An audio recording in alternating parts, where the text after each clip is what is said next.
विद्यार्थी मित्रांनो, सह्याद्री ट्युटोरियल्स मध्ये तुमचं स्वागत आहे. टॉपर बनायचंय आपल्याला. ओके. लिहिलंय काय मी? Become topper from average student. पहिली गोष्ट, कोण म्हणतंय की तुम्ही एव्हरेज स्टुडंट आहात? नाहीये, तुम्ही टॉपरच आहात. मला फक्त जाणीव करून द्यायला लागते तुम्हाला, की तुम्हाला तुमच्यात कॅपॅसिटी आहे. तुम्ही हे करू शकताय. मी तुम्हाला सांगू का? टॉपर एकाच दिवसात बनायचंय आपल्याला. मी तर लिहिलंय तुमच्यासाठी रिकामी जागा. ॲक्चुअली मी हे अगोदर बोलणार होतो, की चला कमेंटमध्ये मला सांगा, की तुम्ही किती दिवसात टॉपर बनणार. मग मला असं वाटलं काही जण म्हणतील 15 डेज, काही जण म्हणतील 21 डेज आणि काही जण म्हणतील 75 डेज. नाही, हे नाहीये. एका क्षणात मला टॉपर बनायचंय. एका क्षणात. तो क्षण महत्वाचा आहे. मी तुम्हाला सांगू का? मी 10वी पर्यंत टॉपर होतो. नंतर मला सुद्धा तुमच्यासारखाच 11th-12th मध्ये प्रचंड त्रास झाला होता. खूप त्रास झाला होता. तुम्ही कधी बनलो टॉपर? मी बऱ्याच वेळा सांगितलंय. ज्यावेळेस मला प्रॉपर गाईडन्स मिळाला. मला असे शिक्षक भेटले, की त्यांनी मला माझी चूक दाखवून दिली, की "तू हे करत नाहीयेस. तू असं कर." हाच तो क्षण म्हणजे माझ्या आयुष्याचा टर्निंग पॉइंट होता. मी बनलो त्या क्षणात टॉपर. सिरियसली. म्हणजे जो विषय मला त्रास देत होता, ज्याला मी घाबरायचो, तो माझा आवडता विषय बनला आणि त्यात मी चांगले मार्क मिळवून सुद्धा दाखवले. मग काय गरजेचं आहे? डायरेक्शन. मी तुम्हाला सांगू का? मी तुम्हाला काहीतरी महत्त्वाच्या गोष्टी सांगणार आहे आता. तुम्हाला बनायचंय ना टॉपर, डिटर्मिनेशन पाहिजे. डिटर्मिनेशन पाहिजे. हां, मी हे करून दाखवणारच. आता मी तुम्हाला सांगतो, मी आयुष्यभर असंच वागलोय. मी करणारच. मी करून दाखवणारच. मी हार मानणार नाहीये. मी तुम्हाला बऱ्याच वेळा बोलून दाखवलंय आणि मला तुमच्याकडून ना जसं मी वागतोय तसं तुम्ही वागायचंय. काय अवघड आहे टॉपर बनण्यात? या गोष्टी ना टाईम टेबल पाहिजे, शेड्यूल पाहिजे. कुठल्या विषयाचा कसा अभ्यास करायचा हे ठरवायचंय आपल्याला. बरोबर आहे? मला म्हणायचंय काय इम्पोर्टंट पहिली गोष्ट. पहिली गोष्ट या सगळ्यात ना ही गोष्ट महत्वाची आहे. वेळ. वेळ गेली की परत येत नाही. बरोबर ना? वेळ वाया घालवला संपलं. तो वेळ कधी पुन्हा आपल्याला मिळणार नाहीये. सगळ्यात जे काही मौल्यवान असेल तर ही गोष्ट आहे. त्याचा सदुपयोग करायचा आहे आपल्याला. बिलकुल वेळ वाया घालवायचा नाहीये. आज मी हा व्हिडिओ बनवतोय याच्या पाठीमागचं कारण आहे. माझ्या ऑफलाईन क्लासमध्ये हॉस्टेलमध्ये 5-10 मुलं राहतात फर्स्ट स्टँडर्डची. ऑफलाईनला माझ्याकडं दोन्ही बॅचेस मिळून माझ्याकडे 100च्या आसपास मुलं आहेत. तेवढीच मुलं आहेत माझ्याकडे 2 बॅचमध्ये 100 मुलं. मी बघतोय ना, टॉपर करतायत. ज्यांना टॉपर समजतो ना, ज्यांचा कायम चांगले स्कोर होतो ते करतायत. त्यांचं सगळं वेळेवर आहे. पण ज्यांच्यात टॉपर होण्याची क्षमता आहे, त्यांचं काय गडबड होतंय? आजचा व्हिडिओ बघितला का? नाही सर पाठीमागचेच 2 राहिले तेच कव्हर करतोय अजून. आजचा नाही झाला बघून.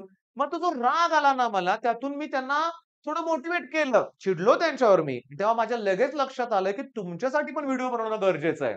काय चुकतंय आपलं? तर आपण ना सांगतो. काय करतो? आपण एक शिस्तीत कुठल्या गोष्टी करतच नाही. आपण टाळतो. आहे ना अजून वेळ. कुठं उद्या परीक्षा आहे. करू की, होईल की. हा ॲटिट्यूड बदला पहिल्यांदा. एक प्रतिज्ञा करा, की मी बिलकुल वेळ वाया घालवणार नाही. मग मी आज काय केलं मुलांना सांगतो.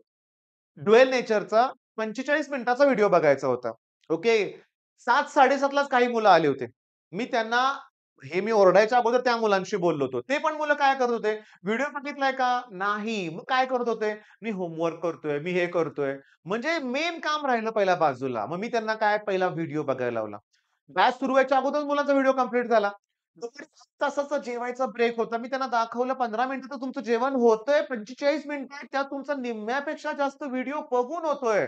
पण आपण टाईमपास करतोय. एकला करूया की अभ्यास. एकला बॅट लेक्चर सुरू होईल ना, तोपर्यंत रिलॅक्स. नाही, इथं बिलकुल रिलॅक्स राहायचंच नाहीये आणि झालं काय, या क्षणाला म्हणजे जेव्हा मी व्हिडिओ बनवतोय, त्याच्या अगोदर मला मुलांचे मेसेज पण आलेत. ओके, आणखी सगळ्यात महत्त्वाचं YouTubeवर पण मी व्हिडिओ अपलोड करतोय. बघणार.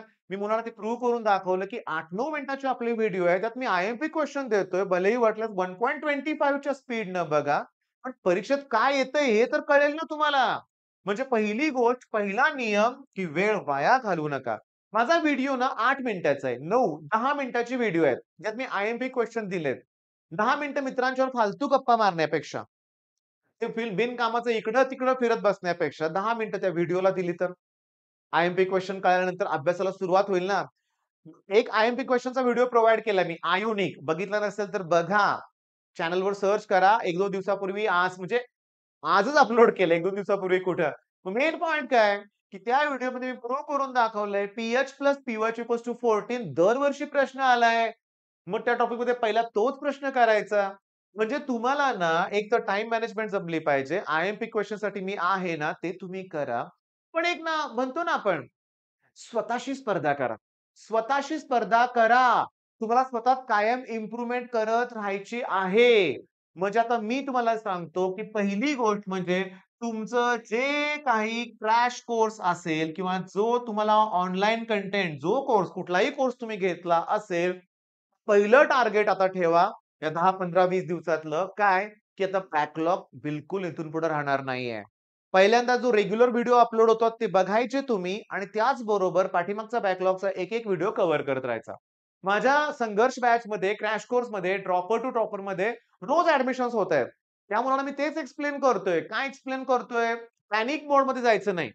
हां, आपलं काही मागं पडलेलं नाहीये. आजपासून सुरुवात करतोय मी. आणि मी एवढा छान अभ्यास करणार आहे, की मी टॉपरच बनणार आहे. माझं दुसरं कुठलं टार्गेट नाहीये. बरं, आता सगळ्यात महत्त्वाचं, तुम्ही तुमचा ऑप्शन फॉर्म भरला का मला सांगा? आता हा प्रश्न ऐकला, की बऱ्याच जणांना शॉक बसतो बरं का. ओके, कुठला ऑप्शन फॉर्म? अजून तर आमची सी पण झालेली नाहीये. मग कसला ऑप्शन फॉर्म? सी व्हायच्या अगोदर ऑप्शन फॉर्म भरायचा आहे आपल्याला. मी तुम्हाला सांगतो ऑप्शन फॉर्म. मी माझ्या मुलाचा ऑप्शन फॉर्म सांगू तुम्हाला भरलेला होता? जेव्हा त्याला फर्स्ट इयरला ॲडमिशन घ्यायचं होतं तेव्हा. 1 नंबरवरती टाकलं होतं आम्ही सी सिव्हिल आणि 2 नंबरला कुठलंही कॉलेज नव्हतं. असा ऑप्शन फॉर्म पाहिजे. माझ्या यावर्षी पण एक स्टुडंट आहे त्याचं पण तेच होतं मिळालं, मिळालं. मी तुम्हाला सांगतो एवढा जबरदस्त स्कोर पाहिजे, की एवढं पाहिजे ते कॉलेज, दुसरं कुठलं कॉलेज नाही. मग तुमचं ड्रीम कॉलेज तुमच्या ऑप्शन फॉर्ममध्ये लिहा आणि त्याला तिथं ते तुमच्या कायम डोक्यात राहू दे, की ते मला कॉलेज पाहिजे. मला दुसरं कुठल्या कॉलेजवर मी नाही करणार कॉम्प्रोमाईज. ते माझं ड्रीम कॉलेज आहे. मग भोळेपणाने मुलं विचारतात, की मला, "जर नाही मिळालं तर?"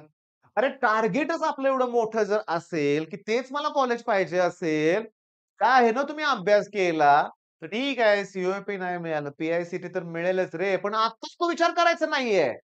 पण टार्गेट मोठं असल्यानंतर होईल ना. मी माझी परत एक्झाम्पल देतो. ज्या विषयात मी फेल व्हायचो, मग मला जेव्हा योग्य मार्गदर्शन मिळालं, तेव्हा मी टार्गेट काय ठेवलं, टॉप करायचं. टॉप.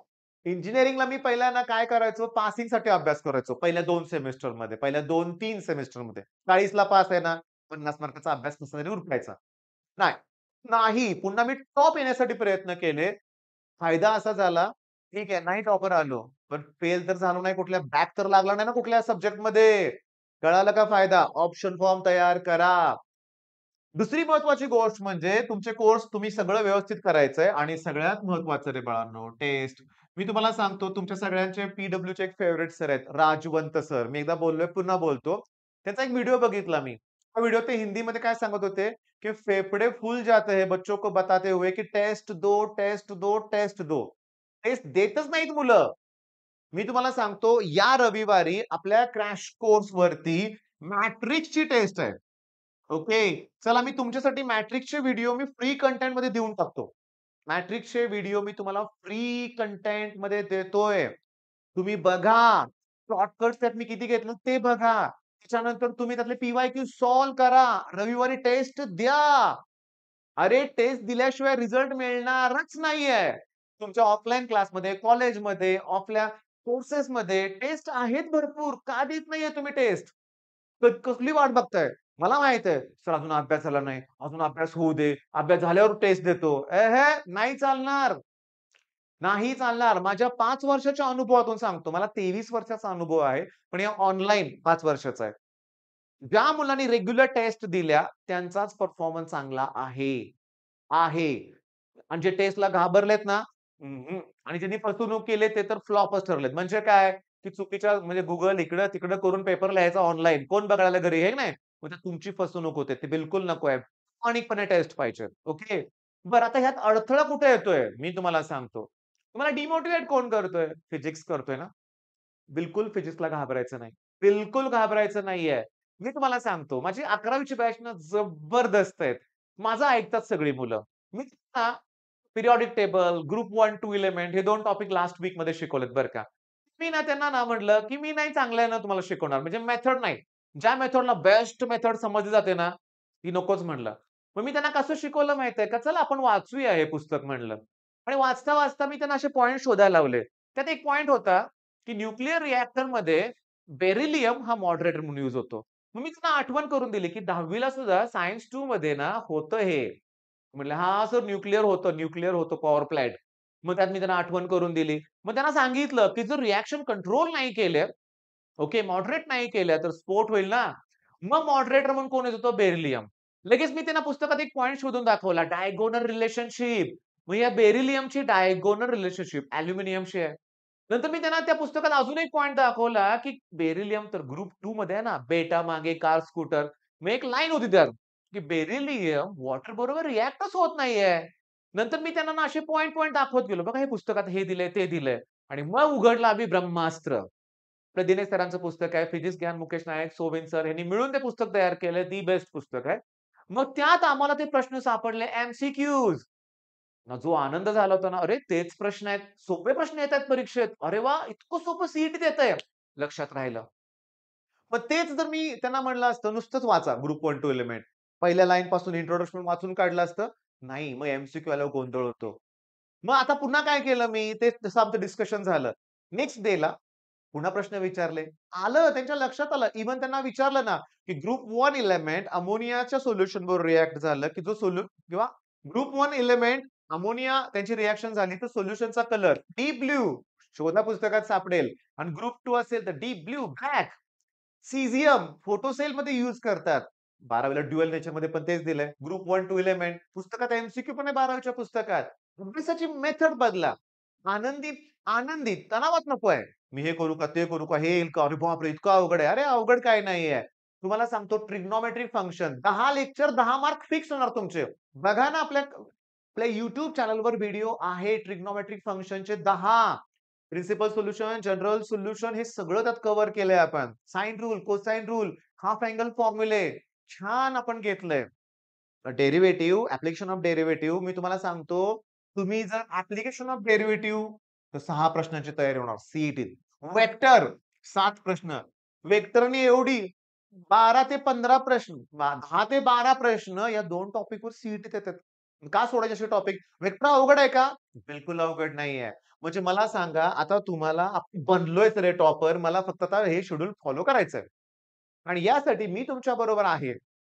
माझा नंबर मी तुम्हाला देऊन ठेवतोय 8087318064. कॉल करा. ॲपवर आपले कोर्सेस आहेत. फ्री कंटेंट देतो म्हणलं बघा.